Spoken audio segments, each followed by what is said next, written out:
கைல்ஸுக்கு இன்னைக்கு எபிசோட் எப்படி போகுது என்ன நடக்குதுன்னு பார்ப்போம். இன்றைக்கி எபிசோட் என்ன காட்டுறேன்னா கையிலே எழில அந்த ரவுடிக்கிட்ட இருந்து அனுப்பாப்பா காப்பாற்றிடுறாங்க. ஆனால் அனுப்பாப்பா மயக்கத்தில் இருக்காங்க. உடனே ஹாஸ்பிட்டலில் சேர்க்குறாங்க.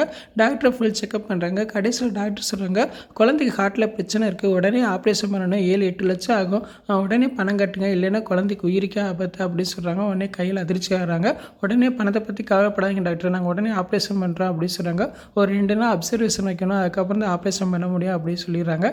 இதை நினச்சி கையில் எம்ப அழுதுகிட்டு இருக்காங்க. அப்போ எல்லி சொல்கிறாரு, பாப்பாவுக்கு இந்த பிரச்சனை இருக்கிற விஷயம் யாருக்கு தெரிய வேண்டாம், தெரிஞ்ச யாரும் தாங்க மாட்டாங்க, ஆப்ரேஷன் நல்லபடியாக முடியட்டும், அதுக்கப்புறம் இதை பக்குவமாக சொல்லிக்கிறோம் அப்படின்னு சொல்கிறாரு. உடனே கையில் சரின்னு சொல்கிறாங்க. பிறகு அனுப்பாப்பா கண்மொழி சொல்கிறாங்க.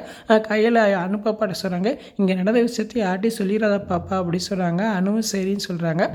அந்நேரம் தச்சையில் வடிவு அந்த ஹாஸ்பிட்டலுக்கு வராங்க. கையில் பார்த்தா உடனே அவன் எதுக்கு இங்கே வந்திருக்கா அப்படின்னு சொல்லி உள்ளே போய் பார்க்குறாங்க. அங்கே பார்த்தா அனுப்பாப்பா அடிபட்டிருக்க தெரிஞ்சோன்னே தனத்துக்கு ஃபோன் பண்ணி சொல்கிறாங்க, உன் மகன் அடிபட்ட ஹாஸ்பிட்டல் சேர்த்துருக்கா, உனக்கு தெரியாதா அப்படிங்கிறாங்க. உடனே அவங்களும் பதிலடிச்சுட்டு குடும்பமே வந்துடுறாங்க. அப்போ தனமா குடும்பத்தாலும் கேட்குறாங்க, எப்படி அடிபட்டுச்சு அப்படின்னு கேட்குறாங்க. என்ன சொல்லுங்க திருத்திரும் முடிச்சுட்ருக்காங்க. அப்போ கையில் சொல்கிறாங்க, வண்டி ஓட்டிகிட்டு வரும்போது திடீர்னு ஸ்லிப்பாகி கீழே விழுந்துட்டா அப்படின்னு சொல்கிறாங்க. அப்போ அடிவு சொல்கிறாங்க, அது எப்படி உனக்கு கொஞ்சம் கூட அடிப்படாது, பிள்ளைக்கு மட்டும் அடிப்படுமா அப்படின்னு கேட்குறாங்க. உடனே கையில் என்ன சொல்லுங்க தெரியாமல் முடிச்சுக்கிட்டு இருக்காங்க. இன்றைக்கான எபிசோட் இப்படி தான் போகுது. கிட்டத்தட்ட ஆனந்த படத்தை அப்படியே உல்ட்டாவாக பண்ணி இதை சீரியல் எடுக்கிற மாதிரி இருக்குது. நான் நினச்சமா நீங்களும் நினச்சிக்கலாம். வீடியோக்கு லைக் கொடுங்க. வீடியோ பிடிச்சிருந்தா மறக்காமல் சப்ஸ்கிரைபும் பண்ணுங்கள். தேங்க்யூ.